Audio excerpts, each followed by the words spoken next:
Welcome to slbynaenglish. See the lesson, the bond of love. I will begin with Bruno, my wife's pet sloth bear. I got him for her by accident. 2 years ago, we were passing through the sugarcane fields near Mysore. People were driving away the wild pigs from the fields by shooting at them. Some were shot and some escaped. We thought that everything was over when suddenly a black sloth bear came out panting in the hot sun. One of my companions shot the bear on the spot. As we watched the fallen animal, we were surprised to see that the black fur on its back moved. It was a baby bear that had been riding on its mother back. The little creature ran around its parent, making a pitiful noise. I ran up to it to capture. It shooted into the sugarcane field.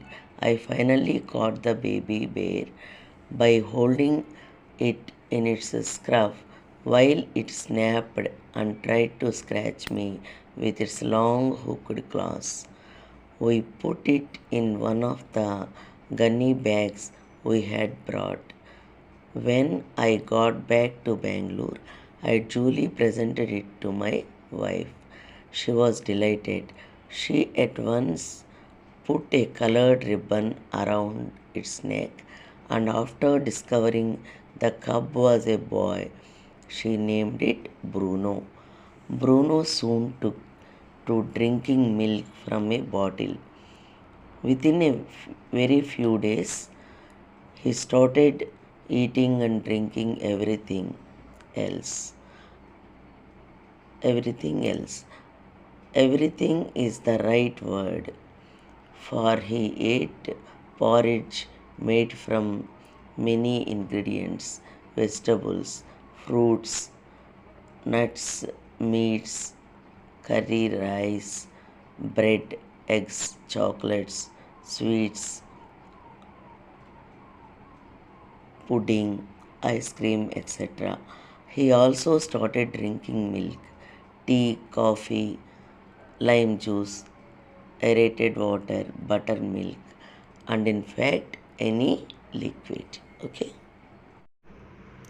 The bear became very attached to our two all station dogs and to all the children of the tenants living in the bungalow. He was left quite free when he was young. He spent his time playing, running into the kitchen, and going to sleep on our beds. One day, an accident befell him. I had placed poison to kill the rats and mice in my library. Bruno entered the library and he ate some of the poison. He could not stand on his feet. I guessed what had happened. I rushed in the car to the pet's residence. To the vet's residence. The vet searched his medical books and found the medicine for the poison. Bruno grew weak and vomited.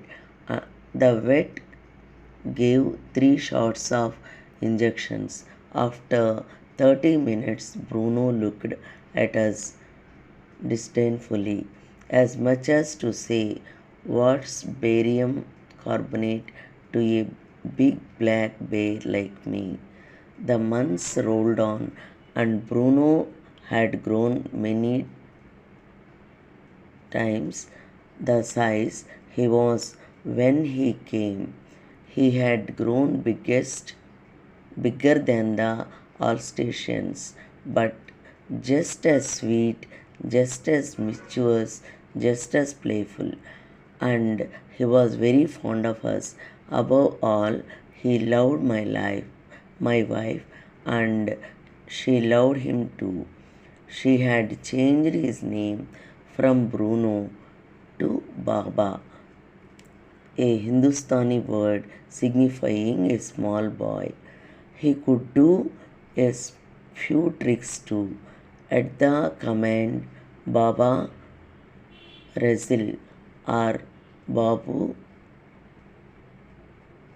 Box, Baba Box, he tackled anyone who came forward for a fight. Give him a stick and say, Baba, hold gun.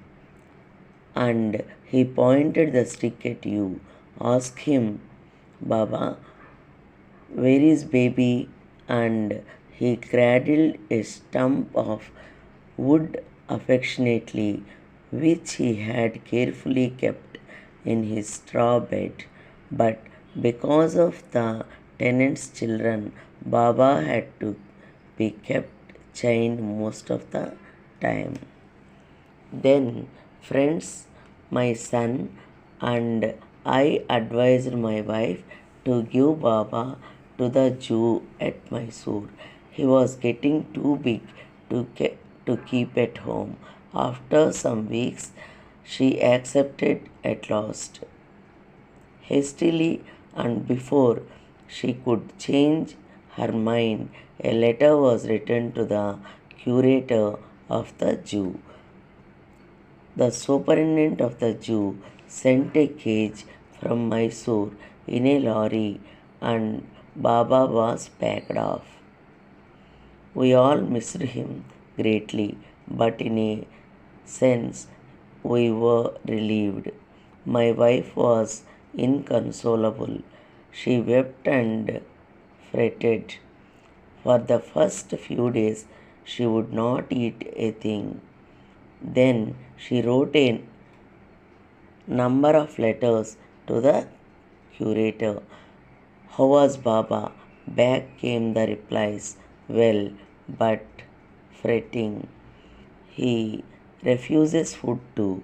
For 3 months I managed to stop my wife from visiting Mysore. Then she said one day, I must see Baba. Either you take me by car or I will go myself by bus or train. So I took her by car. Friends said that the bear would not recognize her. I had thought so too. But while she was at some yards from his cage, Baba saw her and recognized her. He howled with happiness. She ran up to him and petted him through the bars. For the next 3 hours, she did not leave that cage. She gave him tea, lemonade, cakes, ice cream, and whatnot. Then closing time came, and we have to leave. My wife cried bitterly. Baba cried bitterly. Even the hardened curator and the keepers felt dressed. Oh, please, sir, she asked the curator, may I have my Baba back? He answered, Madam, he belongs to the Jew and is government property now. I cannot give away government property. But if the superintendent at Bangalore agrees, certainly you may have him back. We went to the superintendent in Bangalore. My wife pleaded, Baba and I are missing each other. Will you please give him back to me? He was a kind-hearted person. He wrote to the curator telling him to lend us a cage for transporting the bear to Bangalore. We went to Mysore again with the superintendent's letter. Baba was driven into a small cage and hoisted on top of the car. The cage was tied securely and carried to Bangalore. Once home, a squad of coolies made an island for Baba. It was surrounded by a dry pit. A wooden box was brought and put on the island for Baba to sleep in at night. Straw was placed inside to keep him warm, and his baby and gun was put back for him to play with. In a few days, the coolies hoisted the cage onto the island and the Baba was released. He was delighted. Standing on his hind legs, he pointed his gun and cradled his baby. My wife spent hours sitting on a chair there while he sat on her lap. He was 15 months old and pretty heavy too. Who can say now that a sloth bear has no sense of affection, no memory, and no emotions? It was written by Kenneth Anderson. Okay, here read the lesson again and again. Learn the hard words. Okay, today it is enough. Bye for now.